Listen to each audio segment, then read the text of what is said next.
How Mike Tyson lost $400 million. Here is the financial autopsy.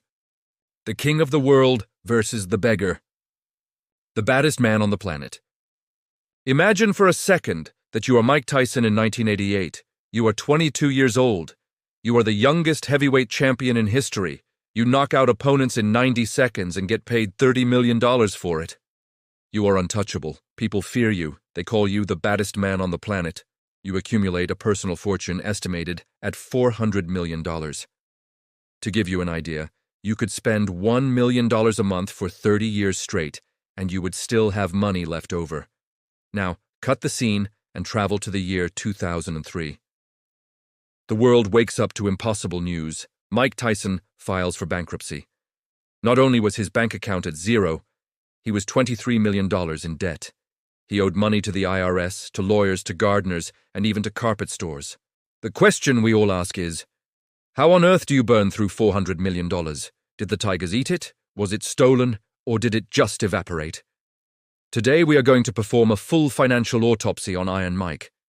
And even if you don't have tigers in your backyard, I promise you that the psychological mistakes Tyson made are the same ones you make every payday, just with fewer zeros. Get ready, because this story hits harder than a right hook. The poor kid with God's wallet. To understand the disaster, first, we have to understand Mike's mind. Tyson grew up in extreme poverty in Brownsville, Brooklyn. He was bullied. He didn't have food. Suddenly, at age 20, he is given access to unlimited wealth. This creates a dangerous psychological phenomenon, compensation. Tyson didn't buy things because he needed them. He bought things to fill a void. He used to say, "I am the king, and kings live in palaces." This is the first financial mistake, spending to validate your identity. Mike didn't have financial literacy, he had trauma. And when you give millions to a person with trauma and zero education, the result is a ticking time bomb. He thought the money was infinite. He thought he would always be young, strong, and the champion. Spoiler, no one is the champion forever. The entourage, the salaried vampires. Many people blame the tigers, but the tigers weren't the worst part. Tyson's true financial black hole was called the entourage. Mike Tyson didn't walk alone. He walked with an army of yes men, supposed friends, bodyguards, assistants, and advisors.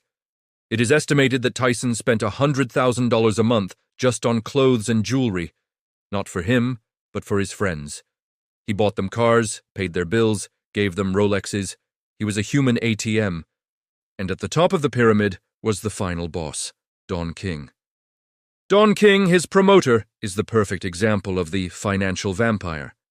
While Tyson bled in the ring risking his life, Don King manipulated the contracts. He charged inflated promotion fees. He charged for towels, for lights, for air. It is calculated that Don King took, legally and illegally, close to $100 million from Tyson's fortune. The lesson: your wealth is only as safe as the people who have access to it. Tyson signed blank checks because he trusted. In business, trust without audit is suicide. The Museum of Stupid Spending. Now, let's have some fun and cry a little with the shopping list. Because Mike took consumerism to the level of modern art, let's analyze his most ridiculous liabilities, the private zoo. We already mentioned the 3 white Bengal tigers, $70K each, plus $200K a year in food. But Mike also loved pigeons. He spent thousands on competition pigeon coops. The gold bathtub, this is real. He bought a solid gold bathtub for his Ohio mansion. Cost $2 million. A bathtub that generates no interest, pays no rent, and is impossible to sell. The car collection. Tyson had at one point over 60 luxury cars.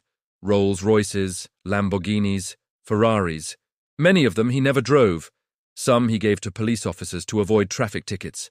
Extreme landscaping, just on lawn care for his mansions, where he almost never stayed. He spent $100,000 a year. Tyson created a structure of gigantic fixed costs.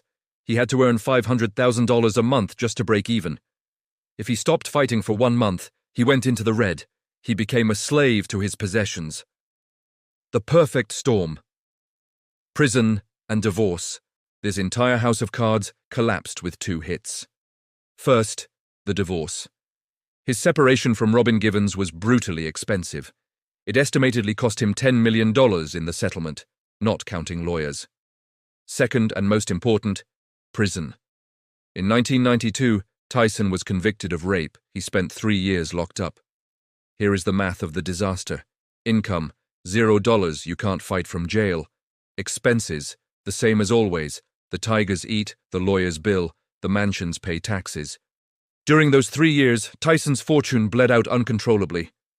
He came out of prison desperate for cash, which forced him to sign quick fights and continue depending on Don King, restarting the cycle of abuse. The humiliation and the sale. The lowest point came in 2003, bankruptcy. Do you know what happens when you file for Chapter 11 owing $23 million? The liquidators arrive. Tyson had to watch strangers enter his homes and put price tags on his trophies, his furniture, and his memories. He had to sell his legendary Connecticut mansion with 52 rooms. Do you know who bought it? 50 Cent. The rapper 50 Cent bought Tyson's house for a fraction of the cost.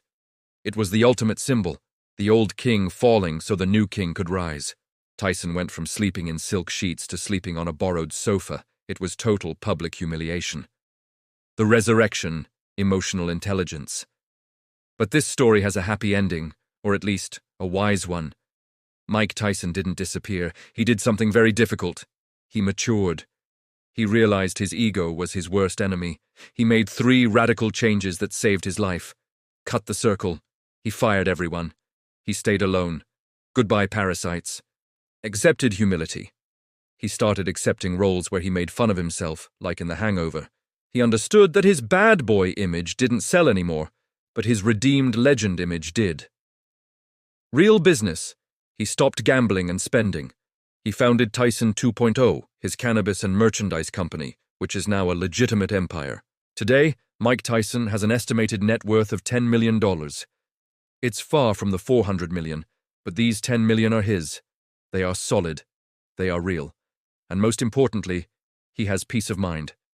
You are the CEO of your life.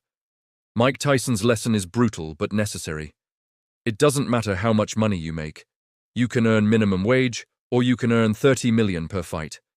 If your fixed costs grow at the same pace as your income, you are one accident away from bankruptcy.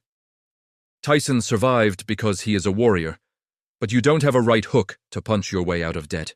You need an emergency fund to audit the people around you, to avoid luxuries that enslave you. Don't buy the tiger. Buy your freedom. If you liked this financial autopsy, subscribe, because next week we will talk about someone who faked their bankruptcy to make millions. Thanks for watching. See you in the next round.